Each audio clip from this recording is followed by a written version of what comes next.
The fruits of your love. July 18, 2015. You have heard us so many times saying, listen to your heart now. Live in the present. Find the love now. We realize that this is confusing to some. How can you desire a future, while also living now?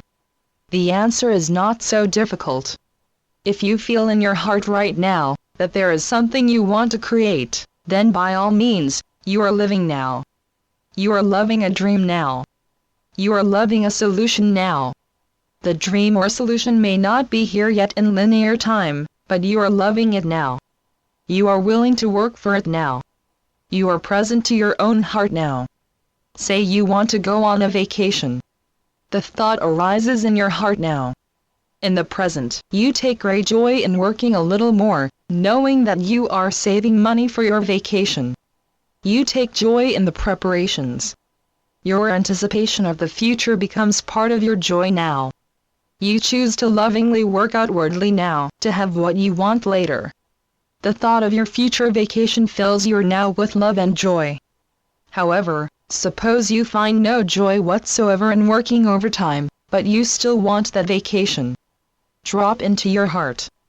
Dear God, I want the vacation, but I don't want to work more hours.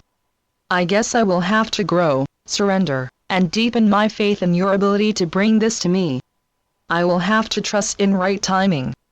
I choose to lovingly work inwardly now to have what I want. The thought of your vacation and the anticipation of the miracles that will create it bring you joy in the present. If however you say, I don't want to work harder. I don't want to wait for the miracle. I want it now. Why can't I have it now? I will not be happy until I have what I want. I guess I'll give up. I guess God doesn't care. We would lovingly tease you that you are simply throwing a tantrum.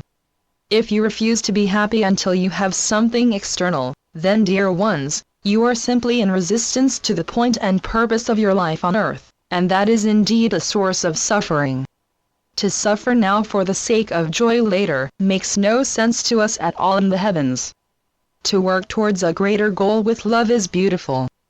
To suffer now because you are in resistance to growing spiritually is also sad for us to watch, because you came to this earth to grow. To choose joy now, confident in the Creator's ability to assist you in realizing your dreams, is to live as the angels do. Here is another beautiful example. A gardener does not feel that tilling the soil and weeding the garden is suffering. The gardener realizes that these exhausting and less than exciting efforts are a labor of love, part of the greater dream about what he or she is growing and will be harvesting in the future. The gardener chooses a bit of effort now as part of loving his or her dream. If, however, a gardener were to say, I hate tilling the soil. I hate weeding.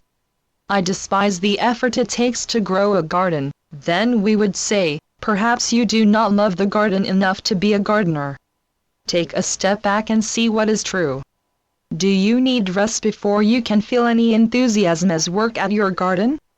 Would you rather work at something else and hire someone to garden for you, and just go out and pick the fruits of their labors?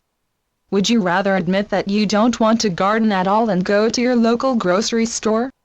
We would ask this suffering soul to take a step back, a step inward really, and find their truth in the moment. Furthermore, a gardener knows that at a certain point, after all their efforts, they must surrender and wait for the dream to grow. They cannot control it. They can simply prepare and create wonderful conditions for their dream to grow. They must both prepare outwardly, and trust inwardly. So when you have a goal, a dream you love, a challenge you would love to overcome, work lovingly towards its realization, either outwardly or inwardly. If, however, you feel no love in your efforts whatsoever, take a step back and ask yourself, am I just being impatient? Am I in need of rest, balance, or a little reassurance and comfort from my angels? Am I in need of a new way of going about this? If you don't know the answer, or cannot find your own heart, pray, Dear God, dear angels, reveal my heart unto me. Show me my truth. What is the deepest truth within me? Do I really want my goal? Do I really want to go about it the way I am? Do I simply need rest or assistance? Show me my heart. Then take a breath. Breathe deeply into your heart and listen to the truth you feel deep inside. Your dreams are worthy of your attention and efforts. To the degree you believe in the Creator's infinite ability to assist you, they will come about with greater love, ease, and grace. Work may be required, but not struggle, dear ones. Joy can be found in even the greatest efforts if they are truly labors of love. The Angels. Channeled by Ann Albers. www.visionsofheaven.com